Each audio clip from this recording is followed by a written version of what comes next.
బ్రిటన్లో మరో breaking news చూస్తున్నాం. టీఎస్పీఎస్సీ చైర్మన్ సభ్యుల రాజీనామాలను వెంటనే ఆమోదించాలని గవర్నర్ తమిళిసైని కోరారు కాంగ్రెస్ ఎమ్మెల్సీ జీవన్ రెడ్డి. రాజీనామాలను వెంటనే ఆమోదించాలని గవర్నర్కు లేఖ రాశారు. నెల రోజులు గడుస్తున్న టీఎస్పీఎస్సీ చైర్మన్ సభ్యుల రాజీనామాలు గవర్నర్కు ఎందుకు ఆమోదించలేదని ప్రశ్నించారు. నిరుద్యోగులకు ఉద్యోగాల భర్తీలో బీఆర్ఎస్ ఘోరంగా విఫలమైందంటూ విమర్శించారు. ఉద్యోగాల భర్తీకి కాంగ్రెస్ ప్రభుత్వం కట్టుబడి ఉంటుందంటూ స్పష్టం చేశారు. టీఎస్పీఎస్సీ బోర్డు అవకతవకలకు పాల్పడిందని, దీన్ని గత ప్రభుత్వం తప్పించుకునే ప్రయత్నాలు చేసిందని ఎమ్మెల్సీ జీవన్ రెడ్డి ఆమోదించారు.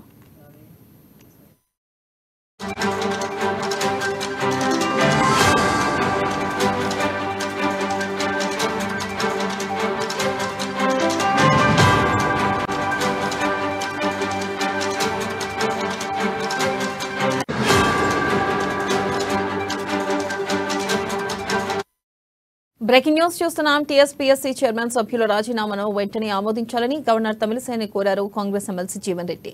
రాజీనామాలను వెంటనే ఆమోదించాలని గవర్నర్కు లేఖ రాశారు. నెల రోజులు గడుస్తున్న టీఎస్పీఎస్సీ చైర్మన్ సభ్యుల రాజీనామాలు గవర్నర్ ఎందుకు ఆమోదించలేదని ప్రశ్నించారు. నిరుద్యోగులకు ఉద్యోగాల భర్తీలో బీఆర్ఎస్ ఘోరంగా విఫలమైందంటూ విమర్శించారు.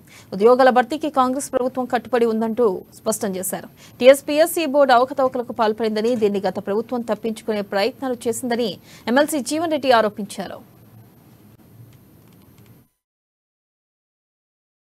ఉద్యోగ అవకాశాల కల్పనకు ప్రాధాన్యత ఇవ్వాలనేటువంటి ఒక భావనతోని రాష్ట్రం ఏర్పడ్డ మొదటి సంవత్సరంలోనే 2 లక్షల ఉద్యోగాలు భర్తీ చేయబడే విధంగా, తదుపరి 10 సంవత్సరం 1 లక్ష ఉద్యోగాలు భర్తీ చేయబడే విధంగా, అంటే మొదటి సంవత్సరం 2 లక్షల ఉద్యోగాలు భర్తీ చేయబడితే తదుపరి 4 సంవత్సరాలలో సంవత్సరానికి 1 లక్ష ఉద్యోగాలు భర్తీ చేయటం, ఇన్ 5 ఇయర్స్ టర్మ్ ఏదైతుందో 6 లక్షల ఉద్యోగాలు భర్తీ చేయబడే విధంగా ఎన్నికల ప్రణాళికలు పొందుపరిచి పేర్కొనటం ఇది మనకందరికి తెలిసిందే.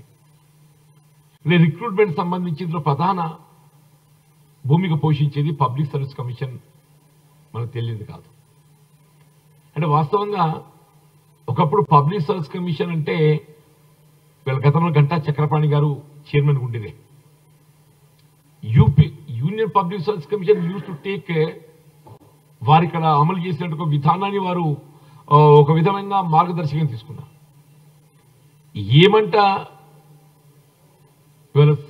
నెక్స్ట్ టర్మ్ జనార్దన్ రెడ్డి గారు చైర్మన్, ఈ నెక్స్ట్ కమిటీ ఏదైతే కాన్స్టిట్యూట్ చేయడం జరిగిందో అది పూర్తిగా అవకతవకలకు, అవినీతికి ఆస్కారం